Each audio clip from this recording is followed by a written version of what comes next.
बिस्मिल्लाहिर्रहमानिर्रहीम, अस्सलाम वालेकुम। Welcome to in laws kitchen with Sitra. तो जनाब, आज हम बनाने जा रहे हैं हलीम, जो कि हमने बनाई थी 10 मुहर्रमुल हराम को। और इसकी रेसिपी मैं आज आप लोगों के साथ शेयर करूंगी। घर पर हम लोगों ने बनाई थी, बहुत ज़बरदस्त परफेक्ट रेसिपी है ये। आप इसको ज़रूर ज़रूर ज़रूर ट्राई कीजिएगा। हम घर में सब ने मिलकर बनाई थी, मैंने, मेरे हस्बैंड ने, भाई ने, अम्मी ने, बहन ने, हम सब ने मिलकर बनाई थी।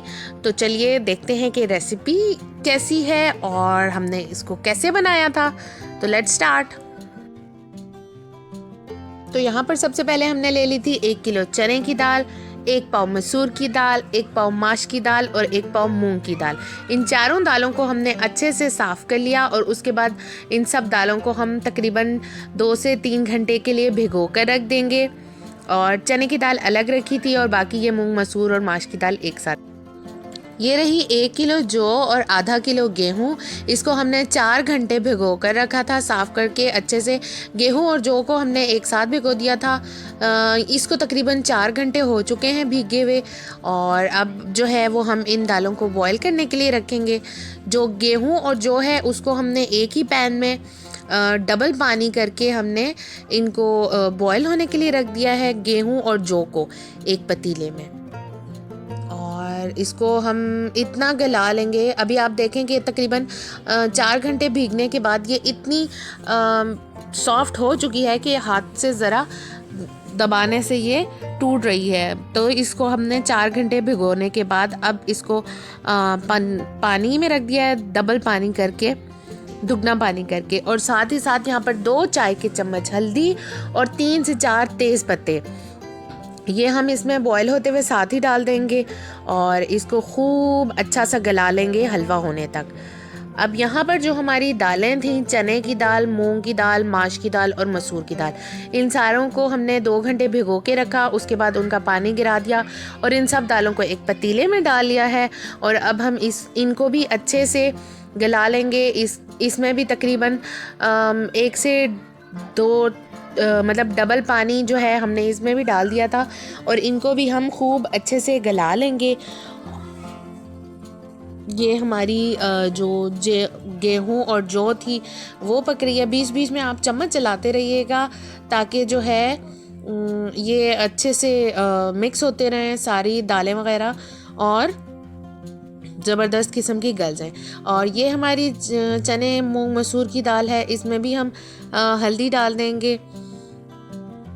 बॉईल करते हुए हल्दी और तेज़पत्ता आपने ज़रूर डालना है। उसके बाद यहाँ पर मैंने तकरीबन 4 से 5 खाने के चम्मच ऑयल डाल दिया है। और इसी तरीके से हम जो हमारा गेहूं और जौ था उसमें भी हम 4 से 5 खाने के चम्मच ऑयल डाल देंगे। ऑयल डालने से जो है हमारी दालें नीचे नहीं लगेंगी, बस ये मकसद है ऑयल डालने का इसमें इस वक्त। अब आप दालों को हमारे देख सकती हैं कि ये जो चने की दाल और मूंग, मसूर, माश की दाल थी ये बहुत ज़बरदस्त सी गल गई है। और ये रात का टाइम था तो हम लोगों ने बस इनको रात को गला लिया था और फिर चूल्हा वूल्हा बंद कर दिया था और बाकी का काम हमने सुबह किया था।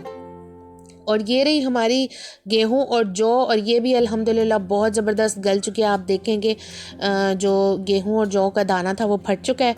और अब ये आ गया है अगले दिन का टाइम, यानी कि जब दालें हमारी ठंडी हो गई तो अब हम इनको कर लेंगे हैंड ब्लेंडर से अच्छा सा ब्लेंड। अगर आपके पास हैंड ब्लेंडर नहीं है तो जो जूसर का जग होता है आप उसमें भी डालकर ब्लेंड कर सकते हैं। मेन मकसद ये है कि ये अच्छा सा ब्लेंड हो जाए। अब इसको मैंने बीच में बिल्कुल पेस्ट नहीं बनाया, थोड़ा सा दाना रखा था क्योंकि हल्का सा जो है वो दाना पकते हुए भी ख़त्म हो जाएगा। और बिल्कुल पेस्ट हमने इस टाइम इसका नहीं करना है वरना वो बहुत मलीदा हो जाएगा। और वो हमने दालों को ब्लेंड कर लिया था। और इसी तरीके से जो हमारी जौ और गेहूं थी उसको भी मैं यहाँ पर हैंड ब्लेंडर से ब्लेंड कर रही हूँ अच्छे से। और जब ये तमाम चीज़ें हमारी ब्लेंड हो जाएंगी तो फिर हम आ जाते हैं कोरमे की तरफ। अब यहाँ पर तकरीबन 1.5 से 2 कप ऑयल ले लिया है मैंने और 4 मीडियम साइज़ की प्याज थी, उनको हमने नॉर्मल जिस तरह सालन के लिए काटते हैं वैसे काट लिया था। 1.5 कप ऑयल को जब अच्छे से गर्म हो गया तो उसमें ये हम प्याज डाल देंगे। प्याज को हमने बहुत ज़्यादा ब्राउन नहीं करना है, जैसे हम इसको लाइट ब्राउन होने तक फ्राई करेंगे।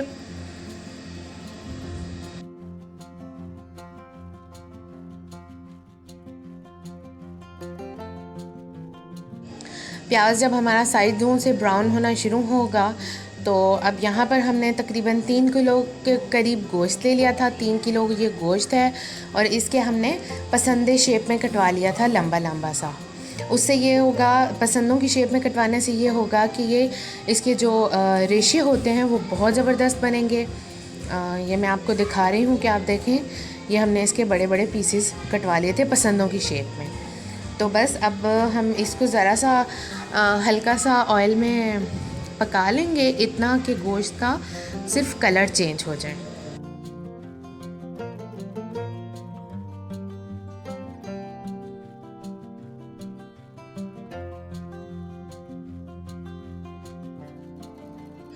जब गोश्त हमारा हल्का सा पक चुका है और इसका कलर भी चेंज हो गया है तो यहाँ पर हम 5 खाने के चम्मच भरकर पिसा हुआ लहसुन अदरक का पेस्ट डालेंगे।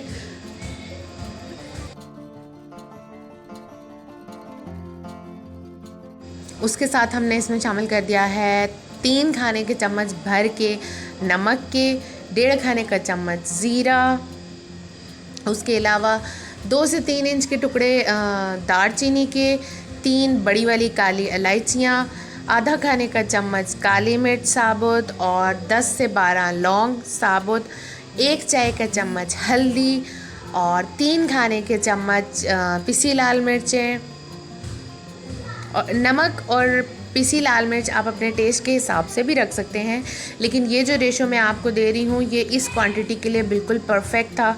ना बहुत स्पाइसी था और ना ही बहुत फीका था, और हल्का सा नमक आप कम ही रखें तो बेहतर है। उसके साथ हमने इसमें डाल दिया है आधा किलो दही। दही जो है आम बाज़ार में जो मिलता है वो हो, लेकिन बस आप ये देख लें कि दही बहुत ज़्यादा खट्टा ना हो। आधा किलो हमने इसमें दही शामिल कर दिया है। इसको हम हल्का सा मिक्स कर लेंगे और साथ ही साथ यहाँ पर मैंने तकरीबन 15 से 20 हरी मिर्चें लेकर और थोड़े से पानी के साथ उसको ब्लेंडर में ब्लेंड कर लिया था, वो भी हम इसमें डाल देंगे। हल्का सा इसमें हम चम्मच चला लेंगे।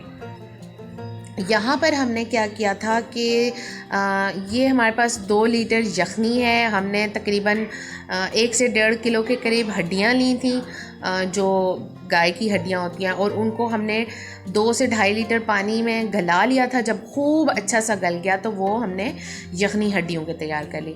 अब ये जो हमारा गोश्त था उसमें हमने इतना पानी ऐड किया है जिसमें ये हमारा गोश्त खूब अच्छे से गल जाएगा। तो बस पानी ऐड करने के बाद हम इस पर प्रेशर लगा देंगे और तकरीबन 1 घंटा हमने इसको पकाया था प्रेशर देकर। अब यहाँ पर जो हमारी दालें थी, जो हमारी जौ थी और दालें वगैरह थी, उनको हमने पेस्ट बनाने के बाद एक साथ बड़े पतीले में डालकर, और ये जो हमारी हड्डियों की यखनी थी 2 लीटर वो हमने इसमें डाल दी थी। अब देखें कि नीचे वाला जो हड्डियों का चूरा वगैरह होता है वो हमने छोड़ दिया था और बाकी हमने सारी यखनी इसमें डाल दी थी। ये जो है जो हमने गेहूँ, जौ और दालों का हमने पेस्ट बनाया था, ये वो है। इसको हमने एक बड़े पतीले में ऐड किया और वो सारा हमने हड्डियों की यखनी भी उसमें डाल दी। अब आप यहाँ पर हमारा गोश्त देखें, 1 घंटे में बहुत ज़बरदस्त सॉफ्ट हो गया था, ये गल चुका है। और इसको मैंने क्या किया कि जो हिमाम दस्ते का डंडा होता है उससे हल्का हल्का सा कूट लिया था। इससे जो है वो हलीम में जब हम डालेंगे तो मिक्सिंग करने में बहुत आसानी होगी और घोटा भी हमको कम लगाना पड़ेगा। ये एक आप हैक समझ लें। अच्छा, जो हमारी दालें थीं और जो हड्डियों की यखनी थी उसको हमने फुल फ्लेम पे पकाया। ये वैसे हमने नीचे अंगीठी जलाई हुई थी, मतलब नॉर्मल चूल्हा पे इतनी बड़ी क्वांटिटी में पकाना थोड़ा सा मुश्किल हो जाएगा क्योंकि इतने बड़े पतीले में फिर स्टीम नहीं लगती। वो पक रहा है। यहाँ पर हमने 1 गड्डी हरा धनिया और 1 गड्डी पुदीना ले लिया है। इसको हम काट के अच्छे से धोकर और किसी छन्नी में रख देंगे ताकि इसका पानी स्ट्रेन हो जाए। ये जा रहा है गोश्त जिसको हमने गलने के बाद हिमाम दस्ते से अच्छे से कूट लिया था और इसके जो है वो रेशे टाइप बन गए हैं। ये हमने जो हमारा दालों का मिक्सचर था उसमें डाल दिया है और अब हम इसको खूब पकने देंगे।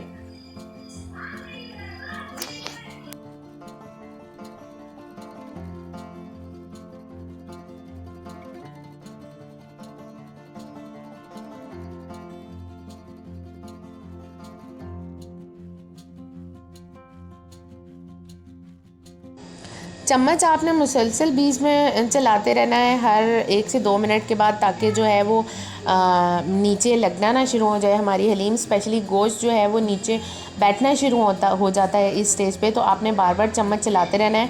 और चम्मच आपने इस तरीके से चलाना है कि जो पतीले का पैंदा है उस तक में चम्मच लगे और कोई भी चीज़ जो है वो नीचे जले नहीं, क्योंकि अब जैसे जैसे हमारी हलीम फ़ाइनल स्टेज की तरफ आती जाएगी तो ये थिक होती जाएगी और फिर इसके नीचे लगने का बहुत चांस होता है। तो इसलिए अब आपको ध्यान रखना होगा इस टाइम पे आके।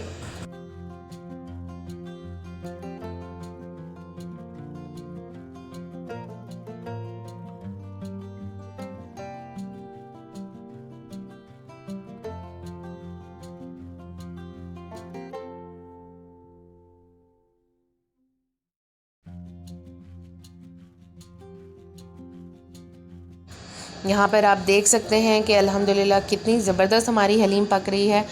फ्लेम हमने इसकी फ़ुल रखी हुई थी, जितना भी मैक्सिमम आप फुल रख सकते हैं उस फ्लेम पर ये पकेगी। इस स्टेज पे आके ये बहुत ज़्यादा इसके बबल्स बनना शुरू हो जाते हैं और हलीम बहुत ज़्यादा उछलती है। तो अपना आप ध्यान, ये देखें, आप देख भी सकते हैं कि हमने अंगीठी जलाई हुई है और उसकी कितनी ज़्यादा आग है, कितना फुल फ्लेम पर हम इसको पका रहे हैं इस टाइम।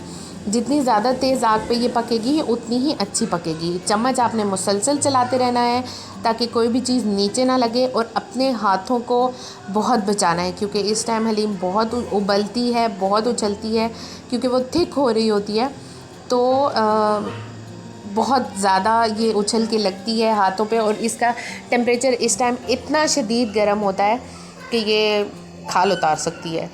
तो अपना ध्यान रखिएगा, सेफ्टी कम्स फर्स्ट। और यहाँ पर देखें हमारी हलीम अल्हम्दुलिल्लाह फ़ाइनल स्टेजेस की तरफ आ रही है।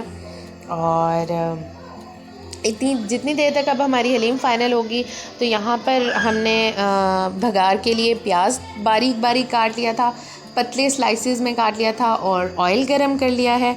अब हम प्याज थोड़ा थोड़ा करके फ्राई करते रहेंगे, ब्राउन करते रहेंगे, और इसमें से कुछ हम गार्निश के लिए रख लेंगे और कुछ जो है वो हम भगार में यूज़ कर लेंगे।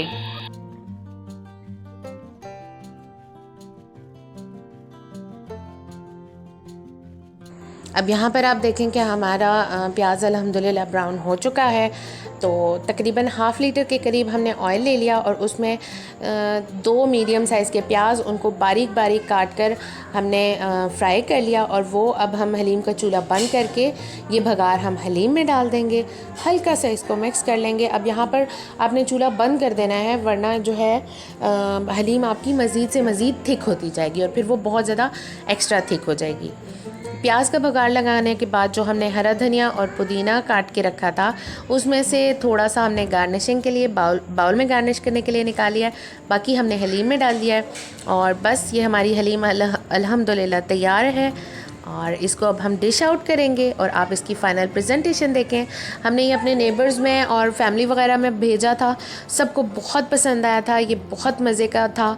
इस टाइम पे आप चाहें तो नमक चेक कर सकते हैं, नमक एडजस्ट कर सकते हैं, लेकिन नमक की ये क्वांटिटी बिल्कुल ठीक है। नमक थोड़ा सा कम हो वो ज़्यादा बेहतर है, क्योंकि कम की गुंजाइश होती है, ज़्यादा का कोई हल नहीं होता।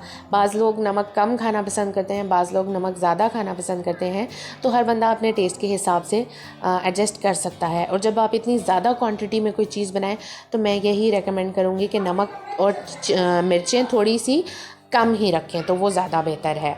और ये रही इसकी फ़ाइनल लुक। इसके लिए हमने लेमन स्लाइसेस में कट कर लिया था, वो हमने साइड पे लगा दिए।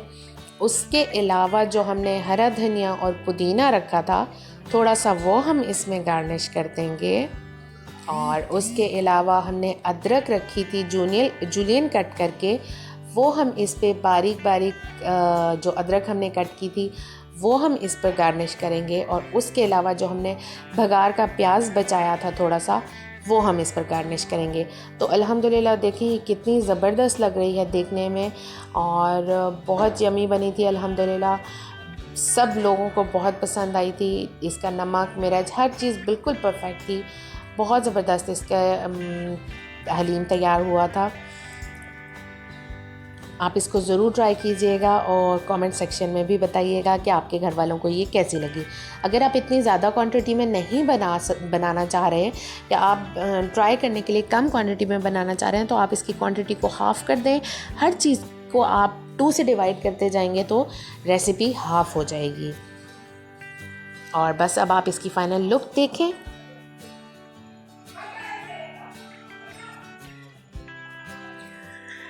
मेरी आज की रेसिपी अगर आपको पसंद आई हो तो इसको लाइक करके फ्रेंड्स एंड फैमिली के साथ ज़रूर शेयर कीजिएगा। अपनी कीमती राय का इजहार कमेंट सेक्शन में करना बिल्कुल मत भूलिएगा। और अगर मेरे चैनल पर नए हैं तो इसको सब्सक्राइब करके साथ वाले बेल आइकन के बटन को भी दबा लीजिएगा।